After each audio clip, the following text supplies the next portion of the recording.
And just like that, the show has begun. Welcome, everyone. It's Peter Dunn. Welcome to the Pete the Planner Show. Joining me, as always, is Damian Dunn. Hello, Dame.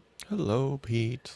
Oh, it's the show within the show. Do you ever try to explain what the show/podcast is? Like, do you ever try to explain the complexity of it?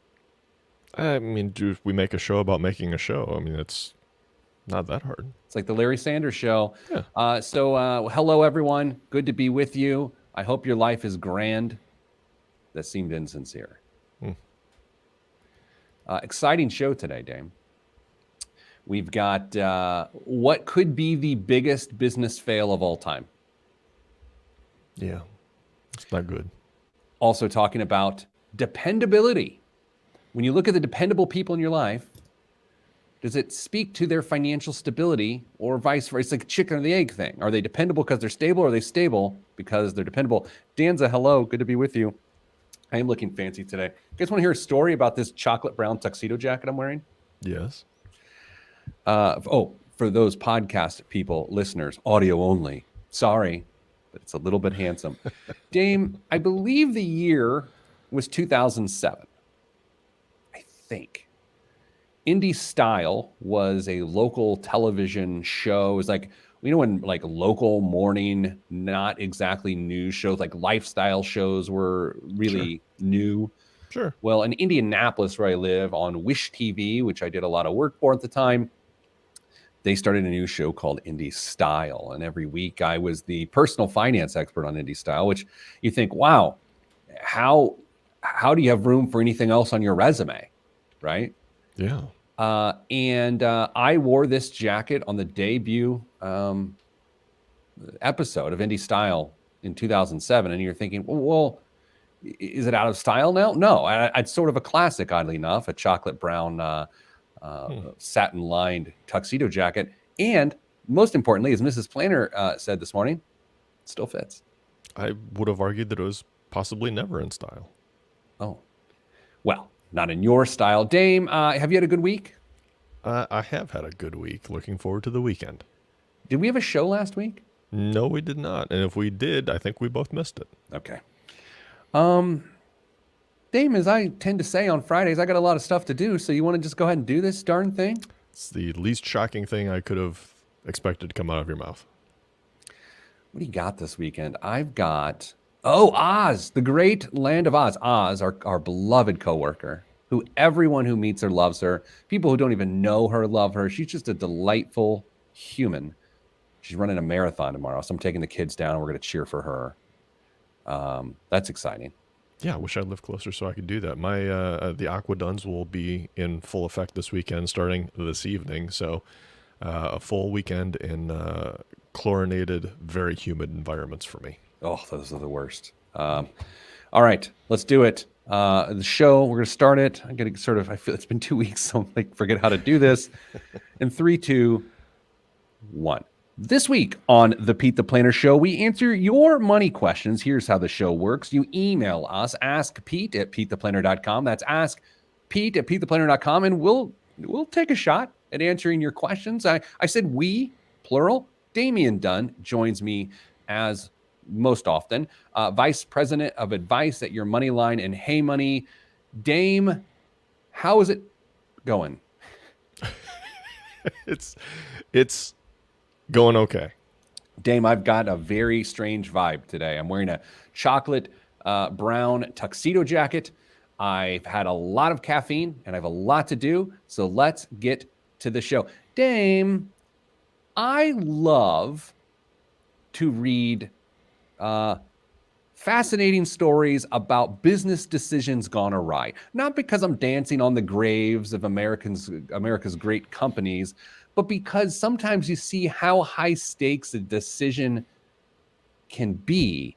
In the last couple of weeks, it has come out that Zillow, which is a really useful app. I have it on my phone, and it's not useful as much as it is interesting. You can just sort of look at what homes are worth and where you live, and you're driving by a neat area, you pull it up, you have it look at your location, you can sort of look at homes. Anyway, they have reported that they are unloading 7,000 homes very quickly because of the hundreds of millions of dollars of losses they've generated in their attempt to buy a bunch of homes and then resell them. They got in the home flipping business at mass scales, and it caused them to lay off 25% of their workforce this week. Dame, that seems like a bad business decision. Yeah, you kind of wonder how a company that focuses on real estate and tracking real estate prices, allegedly just only tracking real estate prices, could be this bad at estimating what houses would be worth if they bought them at the right price. So, not great. Okay, you said two very interesting things there, which is refreshing finally this year. Dame, first of all, you said allegedly, so I want to talk about like are there, you thinking they're tracking things other than home prices? No. I think they may be a little aggressive on the home prices that they publish when they send out their estimates of how much your home may be worth at the time. I don't know if you do, Pete, but somehow, some way, we got signed up for a monthly email that sends us a little note that says, hey, based on our calculations and the houses that have sold around you, we think your home is worth somewhere in this range. And I don't know, for like the last year, I've looked at that number and said, there is no way my house is worth that much money. No way. So what's interesting, I'm glad you bring this up. I look at ours all the time because it's fascinating just to watch it go up at a breakneck pace. And not because I think it's reality, but because I'm just amazed that Zillow thinks it's reality.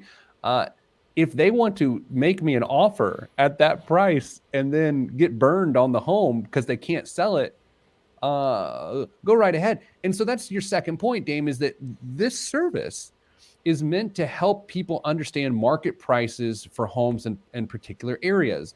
And so if they're publicly presenting, let's use some numbers here. Let's say your home is objectively worth $200,000. You think you could sell it for $200,000. And let's say Zillow says, no, bruh, sorry, it's worth $225,000. And so they say that, and you get all gassed up and you're like, let's go. And then what we're suggesting here is that they're purchasing homes at inflated values because they use those values to stoke their business, and then it burns them because they can't unload the inflated valued homes? Well, I think I have no idea how this actually works on Zillow's side. I would assume that if they're saying, hey, we'll buy your house, it is at a maybe not steep discount, but a significant discount over what they may be publishing, just because it's, no hassle. Hey, we'll make this quick and easy, and we can get you onto your next home. By the way, check out our app for your next home as well, too, while you're at it. I just don't see... I think they were inflating those prices in hopes to continue to drive that market higher while they could, to make their job of flipping and making a little bit of cash easier on the other side.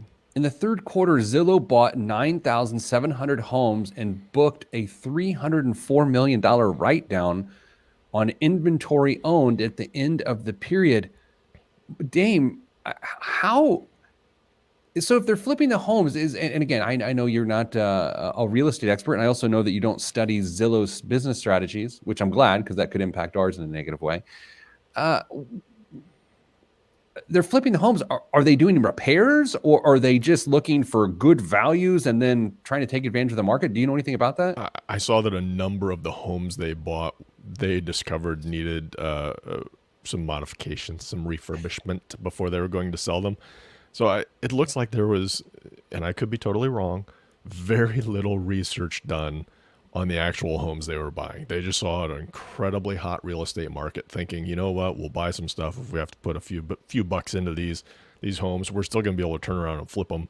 Because they were focused in really big, really traditionally hot markets. Phoenix, they had a ton of houses in Phoenix. Yeah, and Phoenix is always one of those very dynamic real estate markets. It always has been. Mm-hmm. You think about what are those sorts of markets. Vegas is right alongside Phoenix, where there was a big, alleged boom of where people go to live. It is on the surface, it's like, okay, if flipping houses is good and profitable, then flipping thousands of houses must be really good. But if you don't have the infrastructure in the scalable plan, then it really falls apart. Where do you think this ranks amongst the biggest business fails of all time? That's a fair question. I mean, it's got to be up there. I mean, this is it's interesting because the core service of Zillow wasn't flipping houses. No. It's just their website and the information they provide and all that good stuff. And this was a way they thought they could leverage what the information, the data that they've already collected, and make a few extra bucks. So their core business, I don't think is really going to be affected by this at all. But this is a massive screw up on not the idea, the implementation of the idea, in my estimation. Do you think this is a Hail Mary business process where they said, hey, our current monetization strategy is sort of on its last leg. And so this is the true product and service we will be as a home flipping organization. That's not that unusual, is that a business pivots to see what their true monetization strategy is. Go no further than Netflix, that at one point in time was sending DVDs in the mail in completely indestructible envelopes, oddly. But then they realized that their monetization strategy was actually to be internet flicks as opposed to mail flicks. That sounds weird. I don't even want to know. Don't Google that, anybody. I will also note, since we're talking about Netflix, one of the greatest business fails of all time, as many people have noted, is that Blockbuster didn't buy Netflix when they had the opportunity. Yeah, that was a big oops. New Coke is often pointed to as a complete disaster. The idea that Coke wanted to change their formula and it cost them a lot of money in sales. I actually was on a podcast with a friend about that topic. And what was really interesting, if I remember correctly, which I very rarely do, the guy that came up with Diet Coke, who was lauded, is lauded a thing? Yes. As like an icon of new beverage ideas, had the idea for New Coke, and it completely backfired on him. But he was a genius with Diet Coke. New Coke, not so much. Clear Pepsi. You remember Clear Pepsi? I do remember Clear Pepsi. We used to have some Clear Pepsi at the Dunn household when I was a kid. Really? Yeah. We drank so much, so many soft drinks as a kid. Like, I can just see Mrs. Planner and I just shuddering thinking about our kids having that many carbonated beverages. But alas, different times. We even wear seatbelts and have helmets these days. Dame, coming up after the break, dependability. I have a new theory. I wrote about it in the Indianapolis Business Journal this week. I want to share it with you. I want to share it with everybody. Does being dependable make you financially stable? All that is next on the Pete the Planner Show. I'm Pete the Planner. All right. I started reading email again while we're on the air.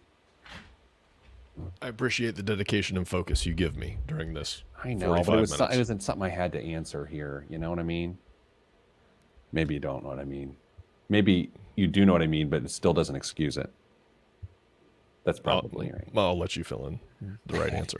All right. So, Dame, should I book this meeting at 11 with this person? No, I can't do that. Today? Or later this afternoon. Yeah. You better give yourself a little bit of time. Or how about 11:15? 11:15. You can do 11:15. Is it just a phone call? It's something like that. Yeah, okay. All right. Sorry, booking appointments on the air, everybody. All right. So, Dame, let's do dependability. Let's hit it. Oh, hey, Mike. Good to be with you. Thanks for joining us on Facebook Live. Dame, I had something really good to talk about on the show, and since I have put very little thought into it this week, I don't know where it is. Let's do dependability. Stories? What's that? No travel stories? I haven't been traveling. Sports stories? No, I don't know. All right. Okay. In 3, 2, 1. Back on the Pete the Planner Show. Dame, every couple weeks, I have to sit down on my computer and think about things to write for people to read and mock me over. Can you hear my stomach growling, by the way? Nope. I was at my grandma's funeral last weekend, and lovely woman, and I didn't eat, and the service was going very long, and my stomach starts growling. My cousins, who are like 3 rows ahead of me, like turn around and look at me. The funeral's being live streamed because that's how you do funerals these days, and there's this big shotgun mic that's picking up the growling of my stomach. So all these people honoring my grandma at home are hearing my stomach growl. Alas, I write my IBJ column this week about dependability. And my theory is this.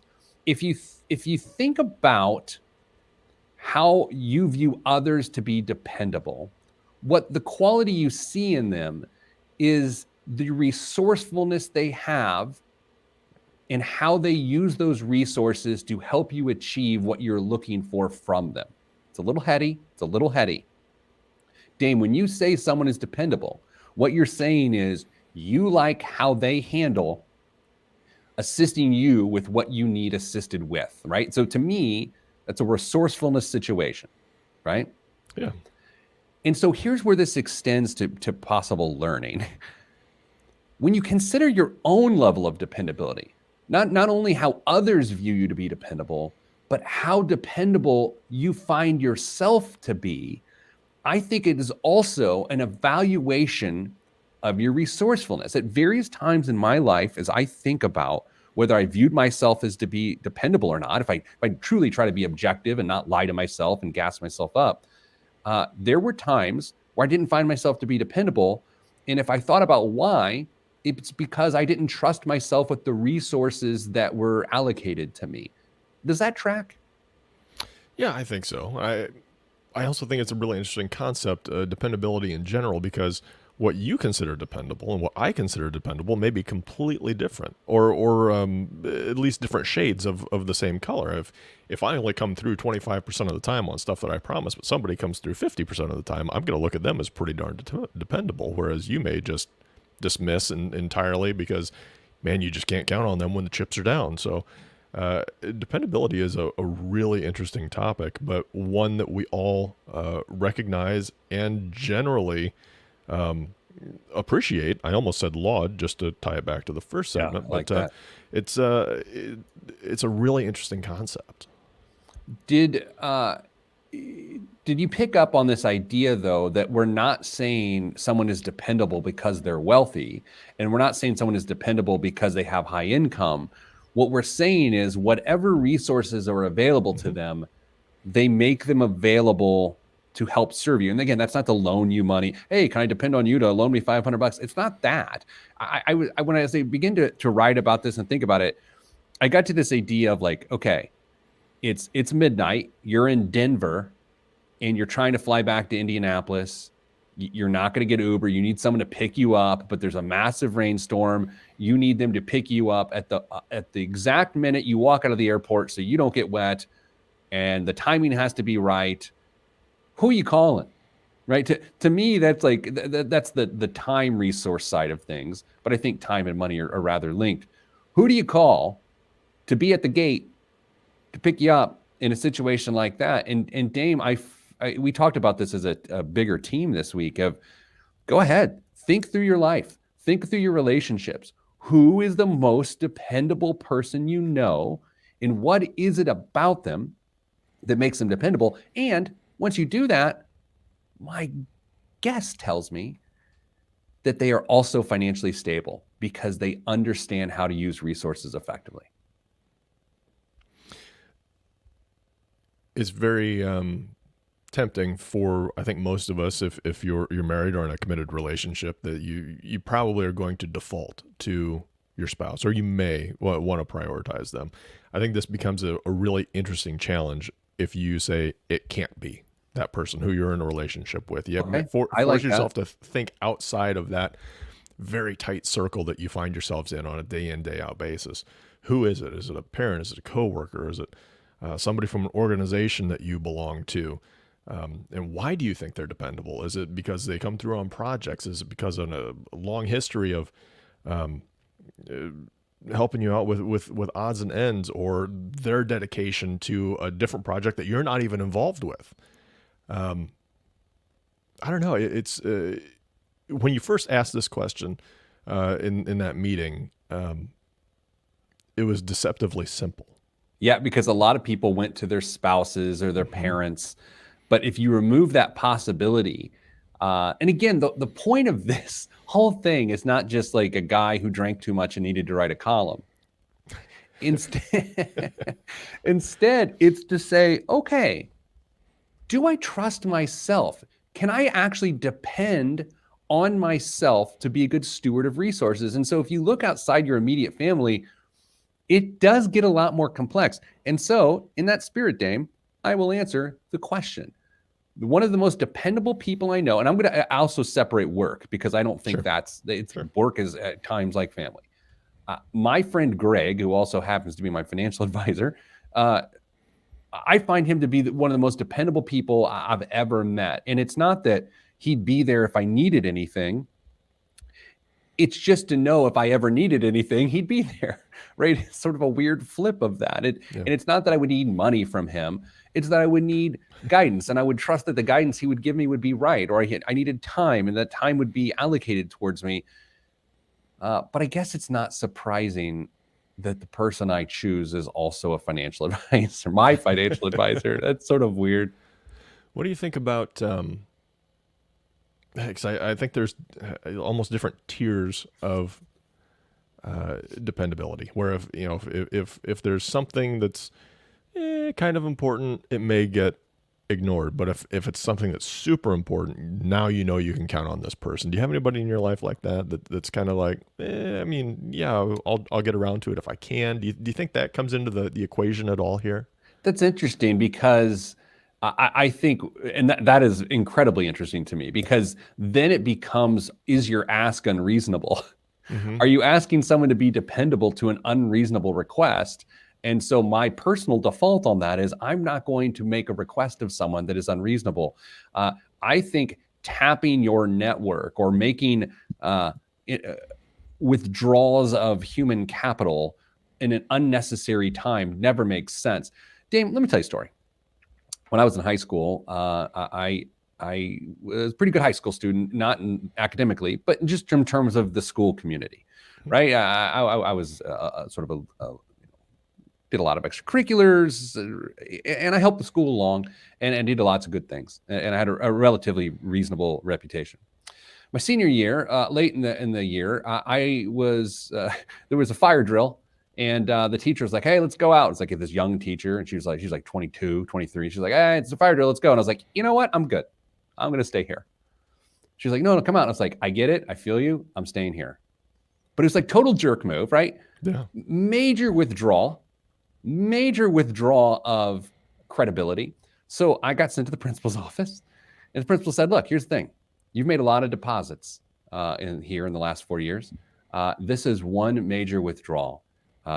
Just so you know, if you make another withdrawal, it's going to be a problem." And that has stuck with me for a very long time. And I think about relationships in that way. I would much rather make deposits than consistently make withdrawals on people's time, which brings us back to dependability.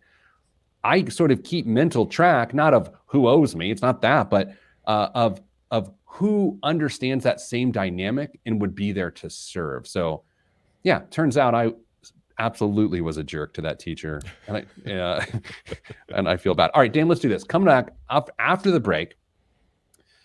We're gonna sort of a potpourri of what's next here on the Pete the Planner. Little Peloton stuff, little other things. You'll see. It's next on the Pete the Planner Show. I'm Pete the Planner. Dave, you know why that tease was subpar? No. Because I don't remember what the third segment's about. What did we decide? Peloton?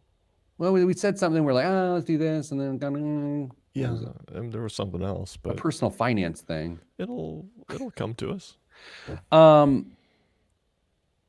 Yeah, total jerk move. I was like, I'm good. I don't think I said, "I'm good, honey." Like that would be like real bad to the teacher. But she was like 22. She's like your peer, you know? And so I was like, I'm working on this. I did something pretty similar to a very young teacher. But I was much younger than you were, so that's my explanation for that. How old were you? 8th grade. You can't play that card in 8th grade. Oh, I did. Oh, that's a bad move. Yeah. What was the segment? Was it retirement versus student loan? Yeah. Okay. How to prioritize. Okay. Or what you should prioritize. This is going to go well. It's going to be great. Viewers on Facebook Live, if you've got anything you want us to talk about, by all means. Yeah, just throw it in. Throw it in the comment. because we're starting the segment. We're going to go, well, we'll do it live. Okay, here we go. In 3, 2, 1. Back on the Pete the Planner show. Dame, I was doing an event this week, a live virtual stream. And I got a great question. It's a very common question. A younger person just starting their career, trying to get out of student loan debt. I'm talking about the importance of starting retirement savings early because it just makes your life a lot easier. And I said, okay, tough guy. How do you prioritize getting out of pesky student loan debt with saving the appropriate amount for retirement? Now, Dame, I asked this question to you because for a very long time, there was this rule of thumb within the financial world that said the following: hit the match and then work on debt. Mm-hmm.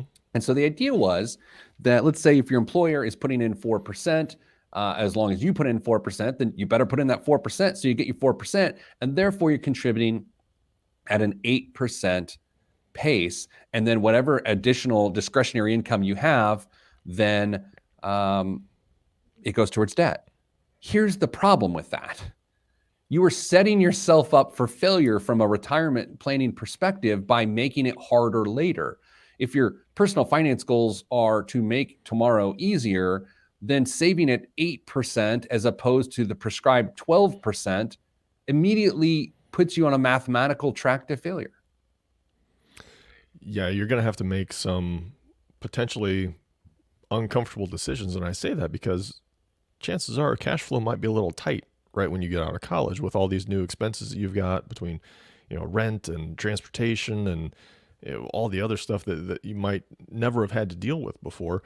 Now you've got to pay back some student loans, and somebody's telling you, some bald guy's telling you that you got to save 12, 14, 16% towards retirement while you're trying to get everything else figured out in your life. Well, where in the world's all this money going to come from? You're going to have to start cutting some other stuff out if you want to do everything that you're being told. That's an uncomfortable decision.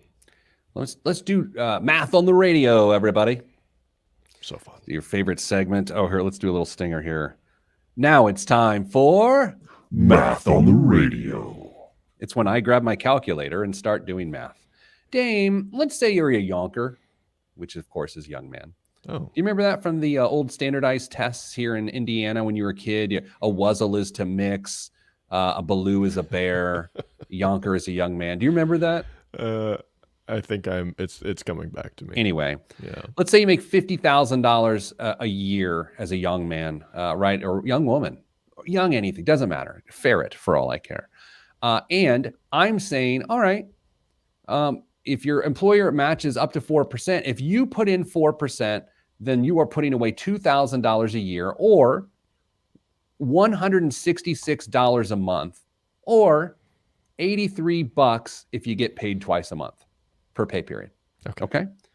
Now, by me telling you to do the right amount, which is to put in 8% and let your employer's total take you up to 12%, right? Because their match is 4, you're putting in 8, you're doubling that 2,000, which the math would suggest here on this handy dandy iPhone that 2,000 doubled is 4,000. Whoa. Yeah. 4,000 on a monthly basis is $333.33, Dame. I would also note, if you divide that back down to the number of the paychecks, you're talking about $166 per paycheck if you get paid twice a month, as opposed to $83 per paycheck. And I will tell you that $83 difference, per paycheck is the difference between you retiring and not retiring. Dame, do you think, looking at it through this lens, it makes it more understandable, or is it still relatively difficult for someone to pull this off? It may make it more. Can it be both? It may make it more understandable and incredibly difficult to pull off because sometimes the dollars are just in short supply. Todd on YouTube Live, who is following along, because I almost said noon. Every Friday at 10 a.m. Eastern, we record the show live on YouTube Live, Facebook Live, and Twitter Live. Todd notes, if one would still live like a broke college student for the first few years out of college, then perhaps they could tackle the debt and contribute the 12% 401k at the same time. No, Yes and no is actually the answer to that, I believe. Dame, I think housing expenses and not being supported via parents and or student loans, that transition into funding your own lifestyle is rather difficult for most people and a lot more expensive than it used to be. I agree. And I think just the whole mentality of having lived for the last 4+ years as a broke college student, you're finally getting paychecks with probably the most numbers you've ever seen on it at any given point in time. You're going to want to go out and treat yourself a little bit. And you and I both know how easy it is to have lifestyle creep happen really, really fast. What is the first thing you bought post-college, okay, that was, in retrospect, the opposite of continuing to live like a broke college student? I have one that is redonkulous. I'll go first. Go right ahead. Dame, Mrs. Planner and I got engaged in the spring of our junior year in college. I figured I was not getting any better looking, not getting any funnier, and I locked it in. Good call. And so upon graduation, I would say April of May of our senior year, I bought a house. Bought a house. So I went from living in a fraternity house, regrets, to living in my own home. And then when Mrs. Planner and I got married a month later, she moved in with me. We cohabitated as married folk. And that was a bad idea. Now, whereas it would arguably be the same cost of renting at that time, it really put a lot of pressure on my first level of income. Yeah, I could see that. I think mine was transportation related, which would probably shock you. Bought a really big truck. That is so on brand for you. I know. It was the kind of truck where you could watch the fuel gauge go down as you're driving down the highway. It was loud and obnoxious, and regretted it almost instantly. Did you have a payment or do you pay cash? Paid cash. Still regret. I was probably spending as much in gas as what a normal payment would have been. I got another one. Not good. I got another one. And although this person is watching from heaven, we bought our dog Otis. He's across the Rainbow Bridge or whatever. So Otis, our pug, Mrs. Planner and I moved into her home. A month later, we bought a dog from a breeder. Ooh. $800. And so here, okay. So, I mean, you can see it setting up. You're like, oh, we're a couple. We've got a dog now in our home. I mean, everything's obnoxious. Lots of Pottery Barn stuff everywhere. It was awful. And it's funny how those little isolated decisions, when seen in retrospect and with more perspective, it's just soul crushing of like the bind we put ourselves into financially by spending a third of our emergency fund on a dog. Otis. Sorry, Otis. Our next dog, I'll note, was a rescue. So boy. Nice job. Yeah, anyway, good times. So the question from the person was, do I pay off student loans or do I save for retirement? I would say this. If you have a match, if you have an employer match that can get you to 12% with your contribution, find a way to do it. Find a way. If you do, this seems promissory, but it is. You will be a millionaire. You will absolutely be a millionaire. And there's nothing great about being a millionaire other than you'll be able to support yourself forever. And the fact that you'll say, I'll figure it out later. Nah, you probably won't. It's a lot more difficult than you think. It may take you 8 years to get up to the right level. And those 8 years mean that it's not 12% anymore, Dame. Oh. It's 17%, 18%, something like that. Yeah, so you're gonna miss a doubling in those 8 years. You are going to miss a doubling. You will have half as much money. I don't know if that's how it works. Dame, coming up after the break, biggest waste of money of the week in the news. I'm Pete the Planner. This is the Pete the Planner Show. Came together. Very nice. It's almost like it was professional. I was getting ready this morning, This could probably explain the chocolate velvet dinner jacket I'm wearing right now. And I was like, I listened to the radio in the morning, I listened to Pandora or something, and I was like, I want to listen to Billy Joel songs. All right. So I just started listening to Billy Joel songs, and Mrs. Planner walks in, she's like, well, it's gonna be a weird day, huh? You see, he's going to try and sell his catalog, or he might sell his catalog. Yeah. I listen to Howard Stern on a pretty regular basis, and he did an interview on there a couple weeks ago, and he mentioned as much. Huh.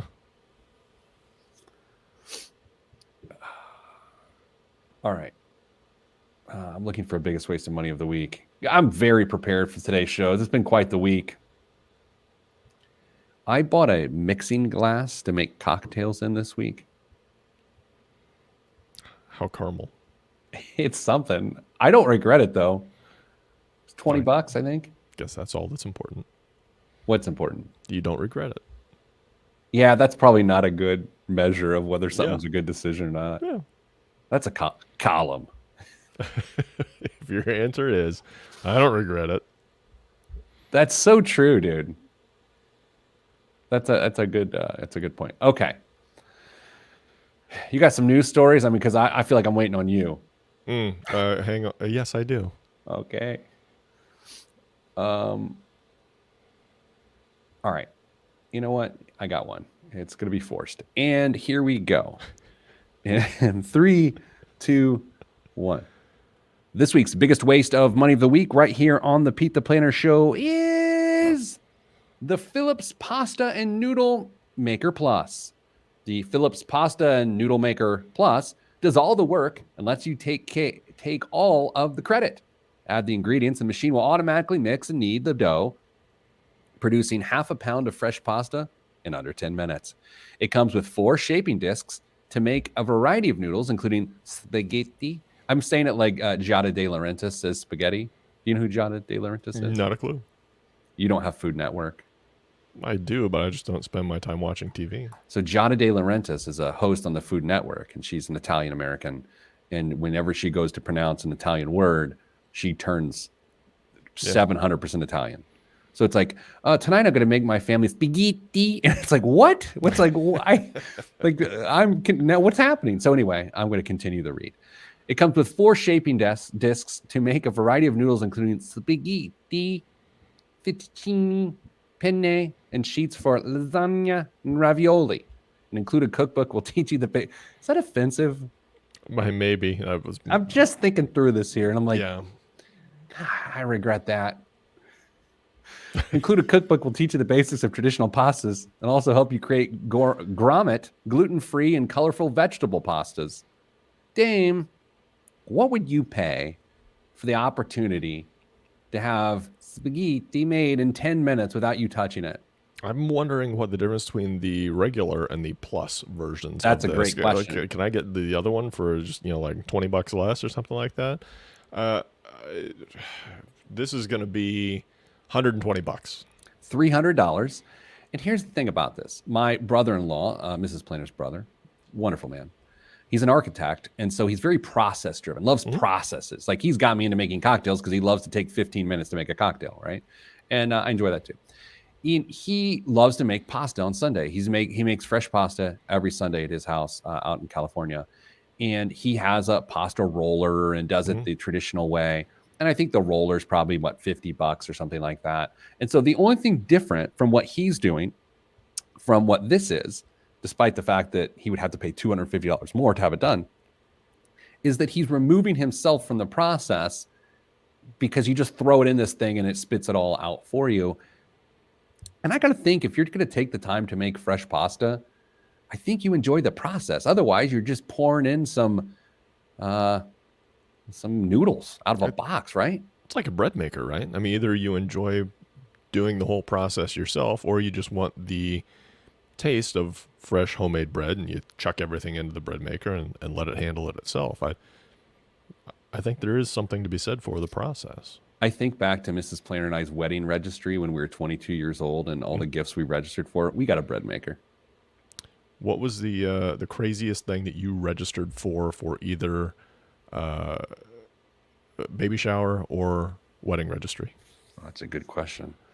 We didn't do the things like I know some people like get video game systems and all of that.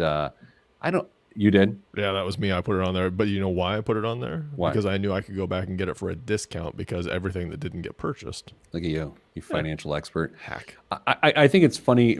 We put TV tables, 2 TV tables were on our wedding registry because as we first got married, we're 22, we're children.